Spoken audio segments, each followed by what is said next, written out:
Salve, meu aluno querido, você que segue o canal do professor Pablo Jamil, que seja bem-vindo a mais um vídeo. E o vídeo de hoje vai gerar polêmica, porque é sobre um assunto polêmico, certo? E eu resolvi me posicionar, eu precisava falar alguma coisa sobre isso, e aqui vai. Bem, nos últimos dias surgiu um tititi, um blá blá blá por aí, de uma galera atacando um cara que já é saco de pancada virtual faz tempo, que é o Felipe Neto. E aí ele postou uma imagem com a Palmeirinha Onofre e aí uma provocação: crie uma treta literária e saia correndo, né? E aí ele disse algo que é muito curioso, eu vou reproduzir para vocês aqui. Ele falou que obras do romantismo e do realismo não são apropriadas para despertar a vontade na leitura dos adolescentes e que obrigar um aluno a ler um Machado de Assis quando adolescente é praticamente um desserviço à literatura. Daí é claro que você deve estar pensando: o Pablo vai vir para dar uma voadora no Felipe Neto, muito provavelmente, e eu vou assistir porque eu quero ver o Felipe Neto levar uma voadora. Mas não é isso que vai acontecer. Eu não vou dar uma voadora no Felipe Neto. Sabe por quê? Porque nesse ponto ele tem razão. What? Com certeza agora você pensou: eu não estou acreditando, eu não posso acreditar no que está acontecendo. Mas o que está acontecendo é fato.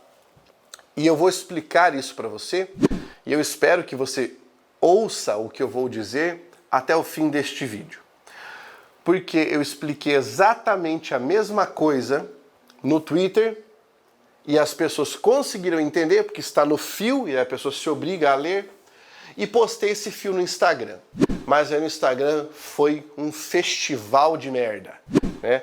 Porque no Instagram a pessoa tem preguiça de ler até o fim e aí ela lê só 2 ou 3 imagens do carrossel, para e vem falar sobre aquilo que você disse. Bem, vamos lá. Vamos começar contextualizando a situação para eu poder te explicar por que o Felipe Neto, nesse ponto, tem razão. Eu sou professor de literatura há 15 anos.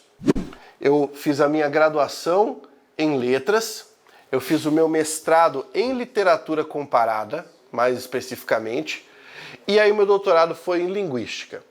Mas eu estudei literatura de maneira contumaz na minha graduação, cuja monografia foi sobre literatura, mais especificamente sobre poesia brasileira, Augusto dos Anjos, e meu mestrado foi em literatura comparada com filosofia e sociologia, e trabalhei com a obra neonaturalista, né, neorrealista também chamada, ou simplesmente obra brutalista do Rubem Fonseca. E eu estive durante 15 anos na frente dos alunos tentando explicar para o cara literatura e tendo que seguir aquilo que está na cartilha das aulas de literatura. Então, eu vou falar aqui para você o que foi que eu escrevi. Eu vou explicar esses tópicos todos para os senhores, tá? Então, não é um achismo, eu não acho que o Felipe Neto tenha falado isso simplesmente sem pensar, como muita gente está dizendo: ele falou sem pensar porque ele não tem conteúdo, beleza? Se fosse uma pessoa sem conteúdo, não seria talvez um dos maiores youtubers do país há muitos anos, né? Mas vamos lá. Eu vou até pedir, se possível, pro Carlão ir jogando fio aqui atrás para você acompanhar junto comigo e eu poder discutir esses tópicos, beleza? Olha só. Eu escrevi o seguinte, vale a pena a leitura. Nos últimos dias houve uma polêmica por causa de uma declaração do Felipe Neto sobre o fato de obrigar adolescente a ler Machado de Assis ser um desserviço ao gosto pela leitura. Bem, eu sou professor de literatura há 15 anos e digo a vocês, ele está certo. Segue o fio. É quase um crime você iniciar a vida literária de um aluno do ensino médio pedindo para que ele leia O Alto da Barca do Inferno, do Gil Vicente. O problema já começa, na verdade, quando o jovem de 14 ou 15 anos tende a aprender a literatura como ciência. Eu vou explicar isso. Então, 14 ou 15 anos, o cara está no ensino médio. Pensa no ensino médio hoje, tá? O que é que o aluno do ensino médio de hoje está vivendo? Ele está vivendo um país bagunçado por questões políticas diversas, um país bagunçado por questões ideológicas, né? Um maniqueísmo entre esquerda e direita, que o cara sequer sabe o que está acontecendo aí corretamente. Ele está vivendo uma situação hoje de pandemia ou pós-pandemia, dependendo de quando você vai estar assistindo a este vídeo.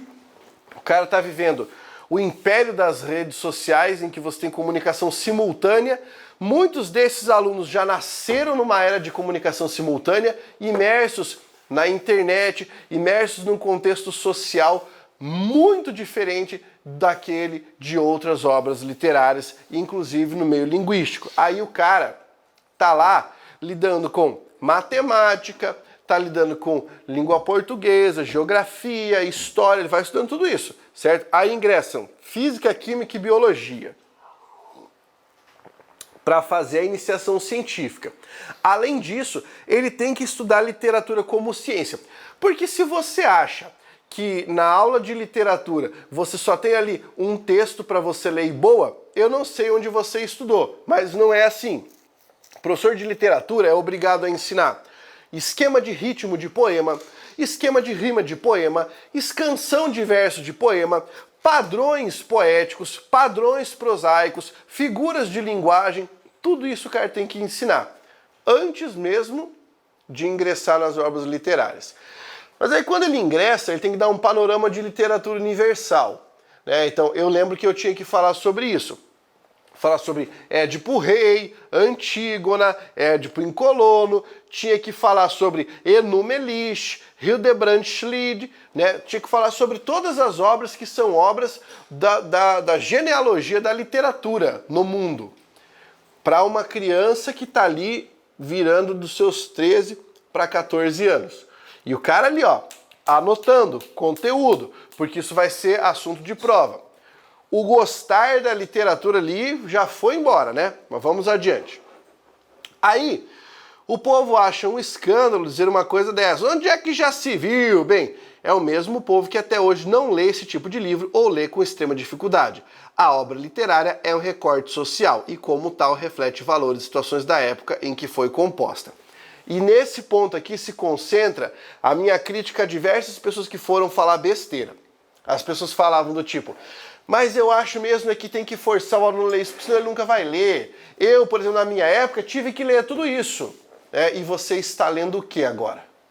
Porque se você teve que ler, na sua época, o Machado de Assis, muito provavelmente agora você está lendo Tolstói.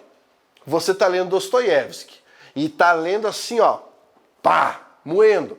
Você já deve ter lido toda a obra do Graciliano Ramos, do Guimarães Rosa, sem gaguejar, né? Porque isso aqui é muito engraçado. O cara fala, tem que ser assim mesmo, comigo foi assim, mas na sua época você não lia, né? Existem alguns abismos entre essas obras e o leitor. Eu vou citar quais são. Primeiro, a linguagem, tá? A linguagem é completamente distinta. Ah, Pablo, mas isso é uma questão de competência linguística. Concordo. Quem é que tem que trabalhar a competência linguística? Deve haver uma consonância entre o professor de português e o professor de literatura. Existe alguma bosta de proposta de programa escolar para que essas duas aulas ocorram juntas e que o professor trabalhe essa linguagem, essa aproximação na aula de língua portuguesa e na aula de literatura? Não. Por quê? Porque já falam que o professor de português não pode ensinar gramática. Se ele não pode ensinar gramática, porque a língua está muito afastada, beleza, tem que ensinar o quê então? Ele vai trabalhar com que habilidade leitora do cara? Ah não, isso aí deixa para o professor de literatura. Daí o professor de literatura tem que se virar sozinho. O professor de literatura, às vezes, sequer conhece aquelas estruturas gramaticais que estão colocadas ali. Depois, a trama. Tá? Quando eu falo de trama, o que eu estou querendo dizer? Pensa comigo. Às vezes você tem lá um aluno, certo? Que mora numa condição precária, vai para a escola simplesmente para sair de casa e a trama tá falando dos saraus do romantismo, no piano, acompanhados por vinho e o cara. Carlão, você já participou do sarau? Não é suruba, é sarau. Já participou? Não participou. Como é que o Carlão ia entender o que era um sarau e o que a galera fazia lá naquela época, se não tem uma nota de rodapé na edição do livro explicando isso? Se o professor não tiver que fazer isso dentro da sala de aula? Você entende que existe também uma responsabilidade muito grande que cai sobre o professor nesse aspecto da tradução?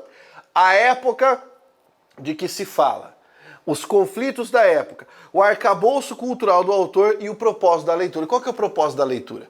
Você apresenta um livro do Machado de Assis para o seu aluno para quê? Para cobrar do cara na prova? Ou para ele criar o gosto por aquela obra? Se for para criar o gosto por aquela obra, cara, você pode trabalhar 1 ano a mesma obra. Mas não é o que acontece. O professor de literatura tem que ficar fazendo esqueminha e passar resumo de obra e passar lista de quantas obras o cara escreveu. Vamos continuar aqui, ó. Quanto à linguagem, trata-se de uma questão de capacitação. Como o aluno está sendo preparado linguisticamente para até o 9º ano do ensino fundamental, para chegar ao 1º ano do ensino médio e interpretar um trecho do Gonçalves Dias, que eu vou apresentar agora, e que é leitura obrigatória. E o Carlão vai colocar aqui. Esse trechinho que eu vou ler para você é do Ijuca-Pirama. Ijuca-Pirama. Cara, o que significa Ijuca-Pirama? Tem gente que até hoje acha que esse I que tá ali é primeiro Juca-Pirama. Esse é um poema do Gonçalves Dias e Juca-Pirama é um título em tupi que significa aquele que está para morrer. Quanta gente leu esse trecho sem saber o que significava? Eu vou ler só 2 estrofes aqui do Ijuca-Pirama. Vamos lá. Pensa no teu filho ou na tua filha que estão lá no ensino médio e vão ter aula sobre isso. Isso aqui é um recorte do romantismo indianista, certo? A primeira fase do romantismo brasileiro. O Gonçalves Dias, o maior poeta do romantismo indianista. Beleza? Eu vou ler para você aqui um trechinho. Música dramática. Tá nervoso? Não, tô de boa. A Bárbara tá dizendo que eu tô muito nervoso esses últimos dias, que é porque eu tirei meu remédio. Não parece, né? Ó, então música dramática agora, Carlão.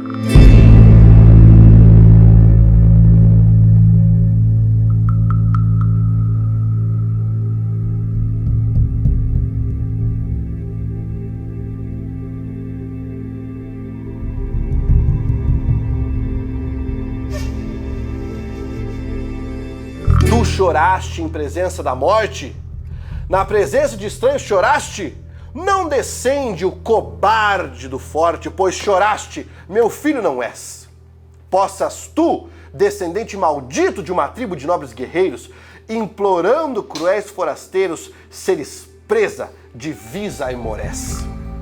Possas tu, isolado na terra, sem arrimo e sem pátria vagando, rejeitado da morte na guerra, rejeitado dos homens na paz, ser das gentes o espectro execrado, não encontre amor nas mulheres. Teus amigos, se amigos tiveres, tenham a alma inconstante e falaz. Aí você que está assistindo ao vídeo, você conseguiu interpretar isso na boa? Você pensou assim, sussa! Pois é. Agora eu vou continuar. Você interpretou isso tranquilamente? Pois é. Aquele aluno que passa o dia no joguinho, que assiste TV, que fica no YouTube, que faz aula de judô, inglês, empreendedorismo, Kumon e violão, também não consegue. Sabe o que mais? Aquele aluno que mora lá no interior da casa do chapéu, aquele que vai para a escola para comer merenda, aquele que mal tem sapatos limpos ou calças remendadas, também não entende. Quer achar o culpado para isso? Vamos lá. Número 1. A performance linguística, que muda drasticamente a cada ciclo de 10 anos. Nós temos a cada 10 anos uma nova expressão, uma nova forma de falar. É só você pensar que quando você era adolescente, por exemplo, você tem a minha idade, você falava style. Isso é muito style. Se você tem a idade do Roberto Carlos, você falava, ai que bacana. Entendeu? Então muda, o léxico muda. Esse tipo de coisa, ou alguém consegue adaptar para a leitura, ou tem que esperar o cara ter uma formação linguística para isso. Não adianta enfiar goela abaixo. 2. Você vai perceber que até umas palavras que eu deixei escapar, cara. Que eu tava escrevendo isso aqui, ó, com ódio, né, do pessoal falando besteira, e daí eu escrevi um monte de coisa errada. 2. O fato de não haver espaço para leitura nos programas televisivos. Quantos programas da TV aberta você conhece em que o cara declama poesia sem ser da Fátima Bernardes, que tem o Braulio Bessa de vez em quando que manda um poema lá? Sem ser esse programa. Quantos você conhece que falam sobre literatura, né? Continuando. O fato de a literatura ser base para questões de prova, não para fruição. Então, o cara tem aula de literatura, não para ele aprender a gostar de literatura, para responder prova. 4. O professor de literatura viveria um mundo afastado daquilo que o aluno vive ou lê, né? O professor de literatura tem que dar conta de disciplina, tem que dar conta de programa literário, e o aluno não tem nada dessas preocupações aí. E o cânone clássico? O cânone clássico é quais são as obras de referência? As obras literárias. Beleza? Aí, e por que o cânone demora para se atualizar? Demora para se atualizar porque ele é o cânone. Ele não muda. E aí a gente fica pensando que tem que ensinar exclusivamente o cânone. É responsabilidade do professor atualizar-se e traduzir a obra. Beleza. Poucos o fazem de forma digna. Fato. Deve-se parar com a mania de cobrar literatura em vestibular. Porque o aluno, abre aspas, só vai ler aquela merda, fecha aspas, porque cai uma prova e ele precisa de nota. Sabe o que ele faz então? Ele busca o resumo do livro. Afinal, isso permite ler tudo aquilo em menos tempo. Depois nunca mais vai querer saber daquele texto. A literatura brasileira, de cânone, é extremamente complexa, multifacetada e profunda. Conheço professores formados em letras que não se aventuram, fogem pela sala, pelo pavor que a disciplina causa para quem leciona. Imagine isso, como isso é para o aluno. No terreno da hipocrisia, o que mais vemos é o povo que conhece, que sequer conhece essa realidade, vir dar pitaco. Aliás, eu já vi muito professor, cuja péssima aula de literatura eu conheço, engrossar o coro de gente que resolveu malhar o Felipe Neto. Honestamente, você acha que aquele seu professor de literatura leu todos aqueles livros? Sabe como a maioria fala tão bem sobre aqueles tópicos? Pegam a apostila e decoram tudo que está lá. Pronto, falei. É essa a realidade. O pessoal pega o livrinho lá do poliedro, o livrinho do eleva, do positivo, já pega o livro do professor, lê tudo aquilo e apresenta para o aluno. Poucos são os que leem as obras, que enfiam a cara ali e leem a obra. Eu posso listar, eu posso dizer para você um cara, dois caras que eu conheço. Eu vou listar, peraí. Que o café está esfriando. Dois caras que eu conheço que leem as obras, leem de verdade, que não fica naquele miguezinho de resumo, tá? Um deles é o professor Maurício César Menon, que foi meu professor, e vocês já viram por aqui numa conversa que eu tive com ele. Ele lê, e ele não lê uma vez só, ele lê várias vezes, mas o Maurício passa o dia lendo. O cara é ninja demais e tem uma habilidade de leitora sensacional. Outro cara é um professor do Rio de Janeiro, o Roberto Lota. O Lota lê as obras, não fica no miguezinho de pegar resumo, entendeu? De comentar resuminho. Então, não vem com essa. Se teu professor de literatura vier aqui xingar, manda uma mensagem para ele assim: o que você está lendo agora, professor? Porque é isso que eu quero perguntar para todo mundo que vem falar: não, tem que ler mesmo. Você está lendo o que agora? Yaya Garcia? Está lendo A Mão e a Luva? Você está lendo As Minas de Prata? Está lendo A Cidade e as Serras? Está lendo A Relíquia? Está lendo Os Irmãos Karamazov? Ah, então você deve estar arregaçando aí, né? Pois é, vamos adiante. Ó, presta atenção. A leitura da maior parte dessas obras só faz sentido depois de se atingir maturidade literária. Fato que nunca ocorrerá para muita gente. Não quero dizer com isso que o Machado não deva ser apresentado. Eu leio Machado E hoje, após uma graduação em letras, um mestrado, um doutorado, anos lecionando literatura, filosofia, aí sim eu consigo reconhecer as mais diversas nuances da obra do autor. Empurrar um casmurro goela abaixo de um aluno de ensino médio é uma batalha de Davi contra Golias, em que o Davi não tem braço, não tem atiradeira, está vendado e meio bêbado. Tá? É essa a batalha. Só que é aquele esquema, né, cara? A galera gosta de simplesmente malhar o Judas. Isso é errado. Como é que se deve apresentar a obra literária para o aluno? Você deve primeiro criar nele estratégias de leitura. Você deve criar o gosto pela leitura. Sabe o que eu já vi muita gente fazer e que é errado, muito errado? Professor, eu gosto de ler Harry Potter. Harry Potter não pode! Porque Harry Potter... Blá, blá, blá, blá, blá. O cara me fala um monte de besteira. Quando o cara falou isso, automaticamente o aluno já vai desistir da literatura. Agora, se o professor fizesse uma estratégia diferente. Cara, que tal então nós pegarmos esse livro e discutirmos durante uma aula? E aí o professor vai lá, lê a obra, traz e discute isso. E depois ele fala, vamos ver se existe alguma obra da literatura brasileira que dialoga com esse livro. Que tal? Aí ele pega uma obra que tem um enredo semelhante ou que tenha o mesmo esquema de trama e apresenta para o aluno e fala, olha como é semelhante. Vamos agora, na próxima aula, ver quais elementos que nós encontramos no livro do Harry Potter nós encontraremos aqui também? É, meu amigo, porque para fazer o aluno se apaixonar por alguma coisa, é quase necessário você ser o Christian Grey. E nem todo mundo tem essa habilidade, certo? É preciso repensar o fazer docente, o fazer do professor. Então, nesse caso, assim, ó, para falar novamente, o Felipe Neto tem razão. Pablo, você quer dizer com isso que a gente tem que acabar com os livros do Machado de Assis? Claro que não. Claro que não. Mas o professor tem que trabalhar a literatura a partir de uma perspectiva rizomática, trabalhando temas, situações, cenas, personagens, construção. Isso leva a um repensar sobre o fazer do professor e um repensar do sistema de ensino da literatura. Dá trabalho. E tudo aquilo que dá trabalho também dá preguiça, né? É por isso que talvez ainda não tenha sido amplamente empregado. Beleza? Se você curtiu, você clica aqui para você poder se inscrever. Se você não curtiu e ficou com ódio de mim, é no mesmo lugar que você pode clicar para se desinscrever do canal.